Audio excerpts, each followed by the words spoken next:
Hi there, it's Vicki Boutin here with Scrapbook.com for American Crafts, and I want to talk to you about using your art crayons to color stamps. So instead of having a palette of a whole bunch of colors, I can make my own palette with art crayons. I'm going to show you how. I love the Vicki Boutin stamps because they come with this awesome storage pouch, and all of the dies that are included in the set are on a magnetic sheet. So they are great for taking and storing your stamps and dies. So we don't need to get into all of this, but I do want to get into the stamping.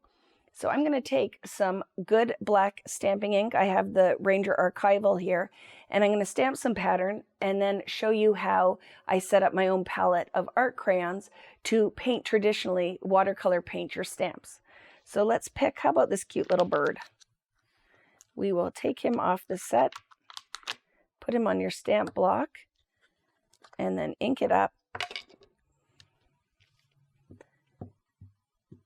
What's nice too with a good permanent stamping ink is that it's not going to move around when you, let's stamp a bird and maybe a flower as well, when you go to use wet mediums on it.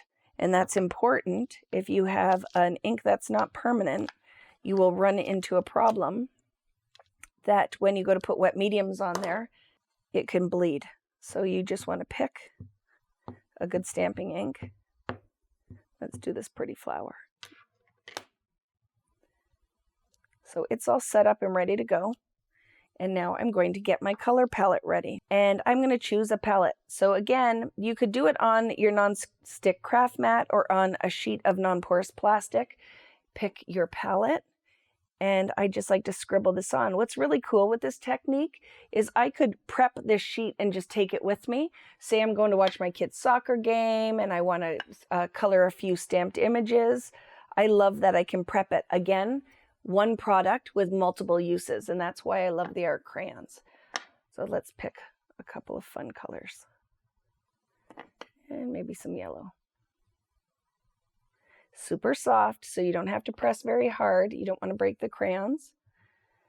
And then just go in and blend to make some colors. The other tip for success when you are using watercolors to paint is have a paper towel handy, because what the paper towel will do is let you wick the extra moisture and just leave pigment. So when I'm painting, I always have my paper towel as part of my tools. So let's have that here. And let's start with the pink before I blend anything else out. And we'll start painting the flower. So see, just lightly tapping it will wick some of the moisture out, and then I'm just left with pigment. And what's nice with, oh, let's put a little bit more in there. See, I got so excited.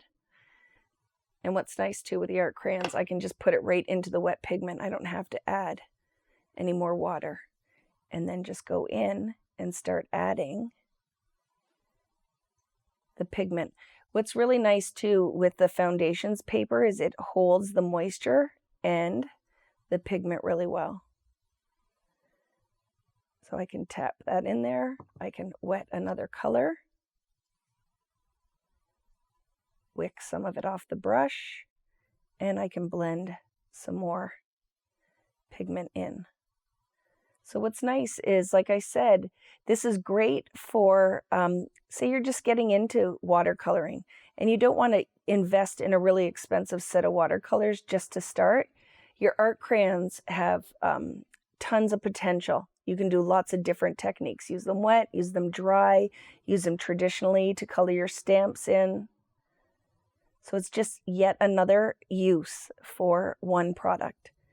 And that's always right for tools for success for people who are just starting to add art into their scrapbooking pages or into their card making or whatever medium you're using them on. I love that these art crayons will give you beautiful results and your investment is minimal.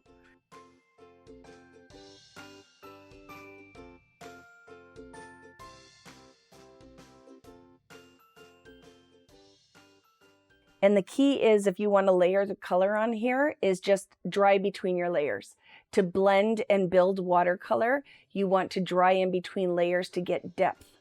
So that's it. Another fun thing to do with the Vicki Boutin art crayons, coloring in your stamps. I hope you give it a try.